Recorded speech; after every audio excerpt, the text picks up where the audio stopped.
Shalom. First and foremost, I want to give all praises, honor, and glory to Yahweh, Bahashem, Yahweh Shai, Bahashem Har HaKodash. Double honors to the Apostles' Great Millstone, and peace and salutations to the Akim tuning to these videos. Alright, so the topic of this video is going to pretty much going to be about, Thanksgiving, as the world calls it, And, I was going through Instagram, I'm following a few, brothers in this ministry, pretty much they were posting memes about it. It's pretty much it stirred up the spirit in me to compile some precepts and make a video about it. Because if you still aren't aware of Thanksgiving, it's pretty much a celebration of the death of the Northern Kingdom members of the tribe of Gad.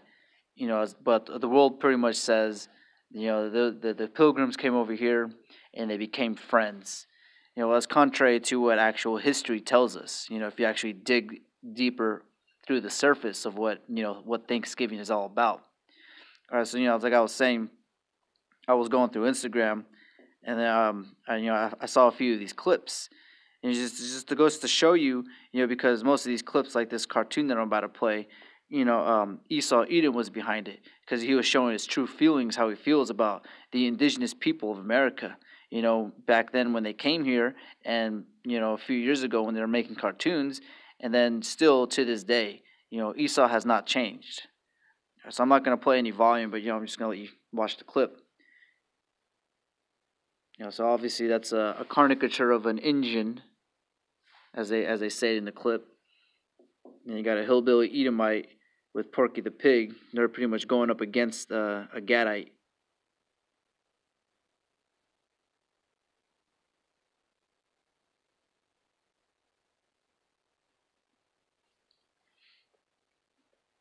So he was, tickling him, and so he pretty much, falls to his death. As he falls, pretty much, you can see right here is Indian territory turned into United States of America territory. And this isn't that long ago. This cartoon when it was made.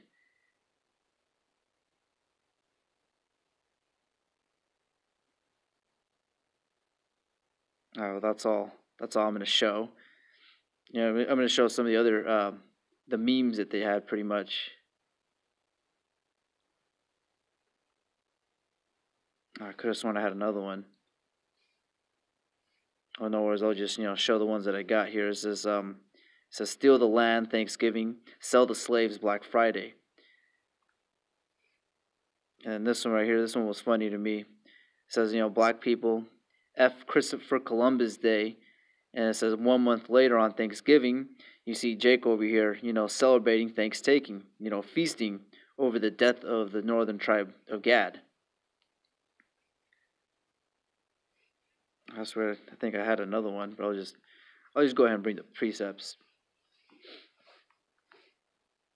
All right, so the first one I have lined up was Proverbs 3:31. It says, "Envy thou not the oppressors, and choose none of his ways." So we're at the end times, and we've pretty much identified who Esau Edom is. They're the so-called white people over here who are living luxuriously in America, because they're living luxury over the deaths of the blacks, Latinos, and Native Americans, or the actual biblical Hebrew Israelites. So when we're it's right now it's 2019 year of Charagma. We look at our oppressors, and we our nation, not as a whole but the majority of our nation, chooses their ways. Celebrate how they do. They wear their pants. It's pretty much a culture war, and they won because everybody wants to be like the so-called white man. You look at our women, and they're pretty much bugged out from all the wigs and makeup they wear and dyes in their hair. So it's like it's a lot of I got a lot of pieces for this one. So this is Jeremiah 2 verse 10. It says, "Thus saith the Lord Yahweh by Hashem Yahweh Shai, learn not the way of the heathen, and be not dismayed at the signs of heaven, for the heathen are dismayed at them." And if you go down, it's pretty much speaking about one of the other customs that the heathen do is they celebrate Saturnalia, which they call Christmas. But if you surface level, it seems good, but you dig deep down, you realize that it's just worshiping demons. It's the same thing for Thanksgiving, because all Thanksgiving is a celebration of the death and slaughter of the so-called Native Americans. Just how this picture depicts. That's a shame. I think my phone just deleted it because I was messing with the Mobizen app. But there was another meme that I had saved, and it was pretty much saying it was saying like, because the meme right now is I'm gonna tell my kids that this was this person, and pretty much the picture was pilgrims, and it says I'm gonna tell my kids that these were illegal immigrants. It's because not necessarily they weren't illegal immigrants, but they came over here, slaughtered the North American Indians, and then now they're saying that the indigenous people of North America, who are the so-called Mexicans, they're the illegal immigrants. But anyways, this is Colossians 2:8. It says, beware, lest any man spoil you through philosophy and vain deceit, after the tradition of men, after the rudiments of the world, and not after Hamashiach. Because Thanksgiving, that feast day, it's not a high holy day as the scriptures tell you to follow. That's literally a man-made holiday, holiday, made by and for the red Hebrew Edomite, Esau Edom, which is the so-called white man today. So that holiday, I can't stress it enough. That holiday is pretty much for them to celebrate, because their ancestors came up against the Gadites and were pretty much a victor. But pretty much how the precept goes when when Jacob was telling his sons about the end, the last days, he was pretty much saying to Gad, because Gad, the word Gad means troop. It says, saying it verbatim, it says, a troop shall overtake you, but ye shall overcome at the end. And we're coming to that day, because they already, you would see, how the Gadites look. The troop has overtaken them, but ultimately, at that last trump, we're gonna overtake them at the end.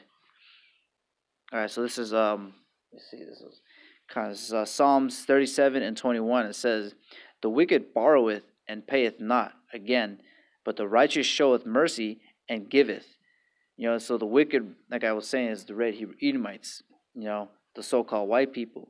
They came over here and they borrowed the land, yet they're not going to give it back. Just gonna go through my memes.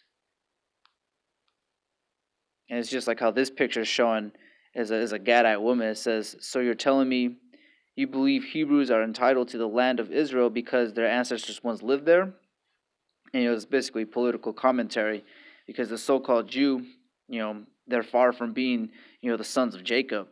They're going over there in the land of Israel, and they're claiming that land because their ancestors once lived there. But then it's I forgot how to say the word. It's pretty much only they can do it, but these people can't. It's favoritism, pretty much. But there's another word, but you get the idea. Is pretty much right now in Esau's reign, you're not going to win.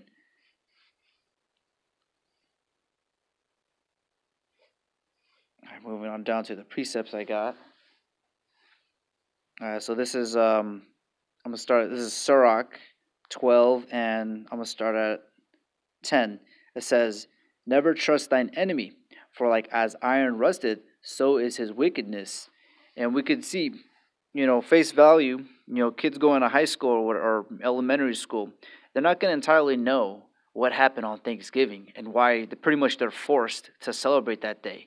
You go to the school kitchen, that's the day where they're starting to serve, not bacon, turkey and gravy, because if you dig deep into this information, you realize that the pilgrims who were Edomites came over here and slaughtered the North American Indians who were Israelites. So it's really the scriptures, foretold about this event happening. All right, so I'm going to read verse 11. It says, "Though he humble himself and go crouching, yet take good heed and beware of him. And thou shalt be unto him as if thou hadst wiped a looking glass, and thou shalt know that his rust hath not been altogether wiped away." And when I go to that picture I have, it's a really good depiction of how that looks. So don't just think because he comes up to you like a nice person, I think, oh, maybe, this guy is bloodthirsty because he didn't know how to live here. Maybe he'll help me out in the long run.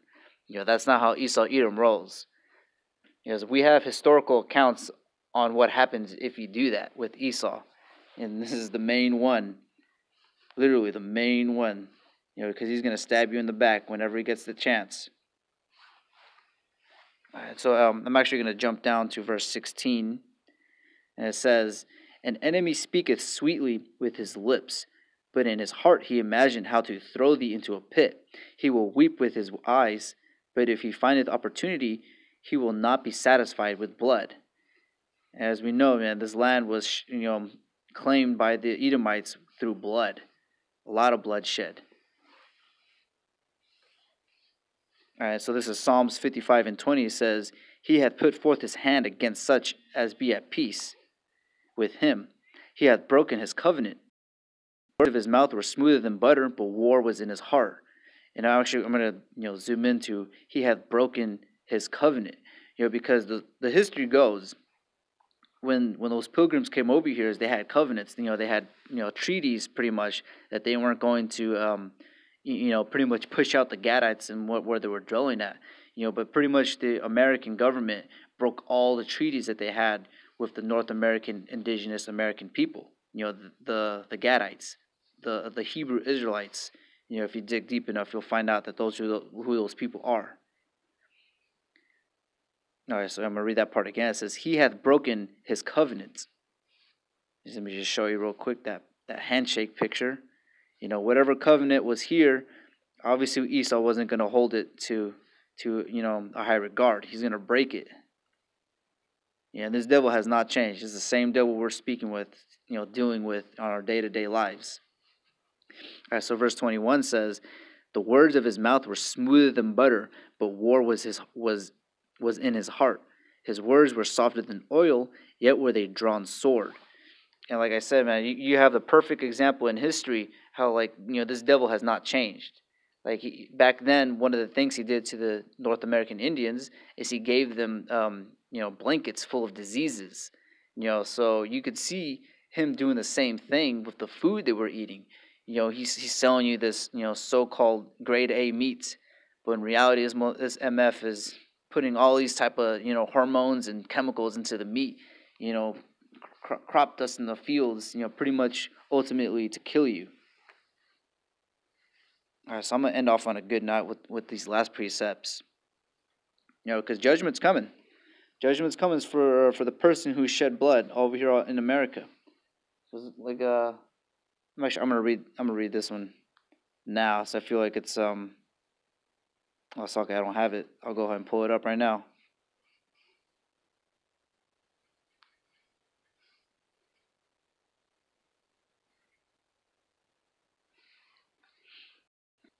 All right, so this is Numbers 35 and 33. It says, "So ye shall not pollute the land wherein ye are, for blood it defileth the land, and the land cannot be cleansed of the blood that is shed therein, but by the blood of him that shed it."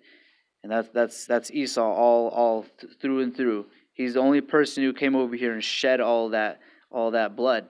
And the only way that he's going to pretty much be this land's not going to be inhabited after those thermonuclear missiles hit, but pretty much justice needs to be served. And it says, let me try to zoom in. It's like my phone's acting up right now. But it says, "The land cannot be cleansed of the blood that is shed therein, but by the blood of him that shed it." Because through reincarnation, those people who killed those North American Indians are here today through their lineage. Their son, their great great great grandson, is actually them in the reincarnation. So pretty much this precept is going to be fulfilled. All right, so I'm going to read Proverbs 11 and 21. It says, "Though hand join in hand, the wicked shall not be unpunished, but the seed of the righteous shall be delivered." And I wanted to bring this out because you still got the majority of our people, so-called blacks, Latinos, and even Native Americans. They're celebrating Thanksgiving, and it's pretty much because when the great day of the Lord happens, not only is he going to kill the people who shed the blood here, but he's going to kill the people who defend him for shedding the blood here, and that's going to be 2/3 of the nation of Israel. Because they can't put down the turkey and ham down. Even though you give them this information, You know, there's no excuse to be willingly ignorant of Thanksgiving. Yet you have our people pretty much still being willingly ignorant of that holiday, that holiday, you know, celebrating their downfall pretty much. All right, so this is Jeremiah 51 and 6. It says, "Flee out of the midst of Babylon and deliver every man his soul. Be not cut off in her iniquity, for this is the time of the Lord Yahweh Bahashim Yahushai's vengeance. He will render unto her a recompense." You know, so reading this right after, you know, how the Most High is going to destroy the 2/3 of the nation of Israel because they're joint hand with the wicked.